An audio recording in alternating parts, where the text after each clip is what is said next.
আধুনিক ফাইন্যান্সের ভাষায় সম্পদ হলো সেটাই যেটা থেকে প্রতি মাসে ইনকাম আসে। আপনার বাড়ি থেকে কি ইনকাম আসছে? না আসলে সেটা সম্পদ নয়। এটা বুঝলেই আপনার জীবন বদলে যাবে। অথচ আপনার বাড়ি থেকে আপনার ইনকাম আরও যাচ্ছে, কারণ বড় বাড়ি মানে আপনার খরচ বাড়া। যদি আপনার পরিবার ওই বাড়িতে থাকে, তখন ওই বাড়িকে আরো সুন্দর করতে চাইবে। আত্মীয় স্বজন আসলে আত্মীয় স্বজনকে বেশি আপ্যায়ন করতে হবে।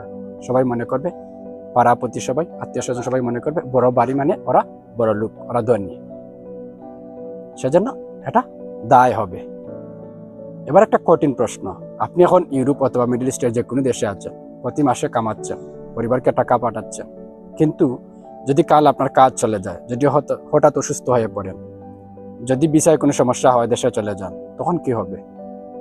দেশে পরিবার তাকিয়ে আছে আপনার দিকে, আর আপনার ব্যাংকে মাত্র 2 মাসের খরচ, 1 মাসের খরচ আছে।